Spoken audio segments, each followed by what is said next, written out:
ಶ್ರೀ ಗುರುಭ್ಯೋ ನಮಃ. ಹರಿ ಓಂ. ಓಂ ಗಂ ಗಣಪತಯೇ ನಮಃ. ಓಂ ವಾಗ್ದೇವ್ಯೇ ನಮಃ. ಓಂ ವಾಸವಿ ಕನ್ನಿಕಾ ಪರಮೇಶದೇವ್ಯೇ ನಮಃ. ಓಂ ಕಾರ್ತಿಕದ ಮಹೋದರ ಸ್ವಾಮಿ ದೇವತಾಭ್ಯೋ ನಮಃ. ನಮಸ್ತೆ ಎಲ್ಲರಿಗೂ. ಕಾರ್ತಿಕ ಮಾಸ ಪುರಾಣದ 22ನೇ ಅಧ್ಯಾಯವು. ಹರಿಭಕ್ತನಾದ ವಿಷ್ಣುದಾಸನು ಪ್ರತಿನಿತ್ಯವೂ ದೇವರ ನೈವೇದ್ಯಕ್ಕಾಗಿ ಅಡುಗೆ ಮಾಡುತ್ತಿದ್ದನು. ಒಂದು ದಿನ ಅದನ್ನು ಯಾರೋ ಅಪಹರಿಸಿದರು. ಆದರೆ ಆತನು ಯಾವ ಗೊಡವೆಗೂ ಹೋಗದೆ ಪೂಜೆಯನ್ನು ಮುಗಿಸಿ ತಾನು ಉಪವಾಸವಿದ್ದನು. ಮಾರನೆಯ ದಿನ ನೈವೇದ್ಯವು ಕಣ್ಮರೆಯಾಯಿತು. ಹೀಗೆ ಒಂದು ವಾರ ಹರಿ ನೈವೇದ್ಯವನ್ನು ಯಾರೋ ಅಪಹರಿಸುತ್ತಲೇ ಇದ್ದರು. ಆದರೆ ಆ ಬ್ರಾಹ್ಮಣನು ಪೂಜೆಯನ್ನಾಗಲಿ ನೈವೇದ್ಯವನ್ನಾಗಲಿ ತಪ್ಪಿಸುತ್ತಿರಲಿಲ್ಲ.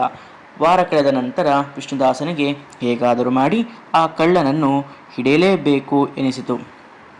ಆ ದಿನ ಆತನು ಬೇಗ ಅಡುಗೆ ಮಾಡಿ ಅನಂತಶಯನ ದೇವರಿಗೆ ನೈವೇದ್ಯ ಮಾಡಿ ಒಂದು ಕಡೆ ಅಡಗಿ ಕೂತನು. ಸ್ವಲ್ಪ ಸಮಯದಲ್ಲಿಯೇ ಒಬ್ಬ ಬ್ರಾಹ್ಮಣನು ಆ ನೈವೇದ್ಯವನ್ನು ಕದಿಯಲೆಂದು ಅಲ್ಲಿಗೆ ಬಂದನು.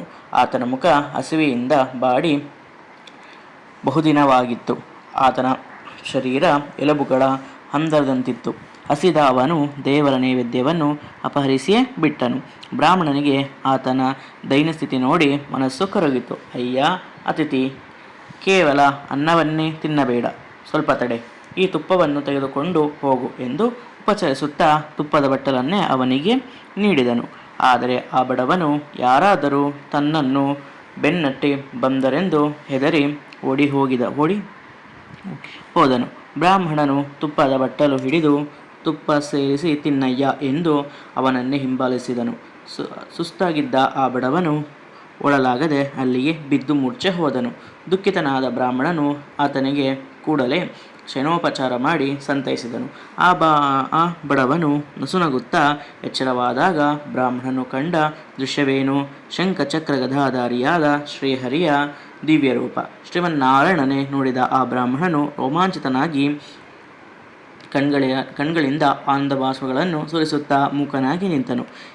ಈ ಭಕ್ತ ಭಗವಂತರ ಸಮಾಗಮನವನ್ನು ನೋಡಲು ದೇವತೆಗಳು ಆಕಾಶ ಮಾರ್ಗದಲ್ಲಿ ನಿಂತು ಹರ್ಷಪಟ್ಟರು.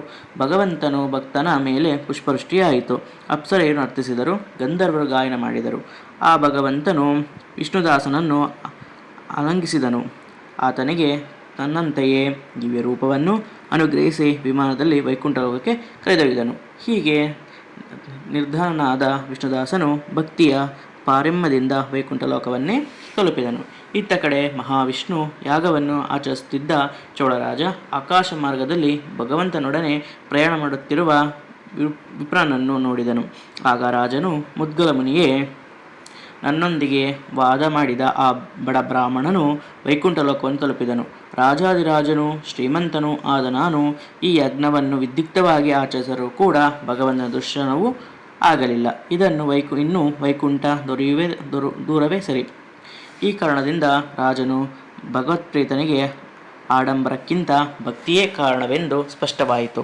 ಭಕ್ತಿ ಇಲ್ಲದಿದ್ದರೆ ಈ ಯಜ್ಞವೆಲ್ಲ ವ್ಯರ್ಥ ಎಂದುಕೊಂಡು ಸಿಂಹಾಸನದಲ್ಲಿ ತನ್ನ ಸೋದರಳಿಯನನ್ನು ಕೂರಿಸಿ ತಾನು ವಿರಕ್ತನಾದನು.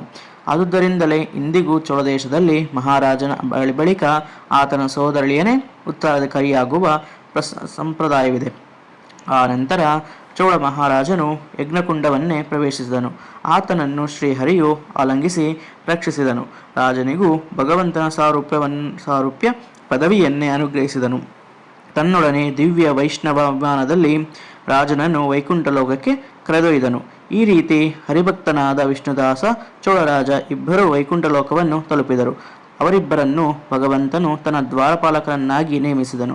ಆದುದರಿಂದ ವಿಷ್ಣುದೂತರು ಧರ್ಮದತ್ತನಿಗೆ ಈ ವೃತ್ತಾಂತವನ್ನು ತಿಳಿಸಿ ಹೇಳುತ್ತಾರೆ. ಹೇ ವಿಪ್ರನೇ, ಭಗವಂತನ ಅನುಗ್ರಹಕ್ಕೆ 2 ಮಾರ್ಗಗಳಿವೆ. ಒಂದು ಜ್ಞಾನ, ಇನ್ನೊಂದು ಭಕ್ತಿ. ಇದರಲ್ಲಿ ಭಕ್ತಿರಹಿತ ಜ್ಞಾನ ವ್ಯರ್ಥ. ಭಕ್ತಿ ಇಲ್ಲದಿದ್ದರೆ ಮೋಕ್ಷ ಇಲ್ಲ. ಭಕ್ತಿಯಿಂದಲೇ ಮೋಕ್ಷ ಎಂದು ಹೇಳಿದರೆಂಬಲ್ಲಿಗೆ ಕಾರ್ತಿಕ ಮಾಸ ಮಹಾತ್ಮೆಯ 22ನೆಯ ಅಧ್ಯಾಯವು ಸಂಪೂರ್ಣವಾಯಿತು. ಇದೇ ಥರ ನಮ್ಮ ಕಥೆಗಳನ್ನು ಕೇಳಲು ನಮ್ಮ ಚಾನಲನ್ನು ಸಬ್ಸ್ಕ್ರೈಬ್ ಮಾಡಿ, ಲೈಕ್, ಶೇರ್, ಕಾಮೆಂಟ್ ಮಾಡಿ. ಹರಿ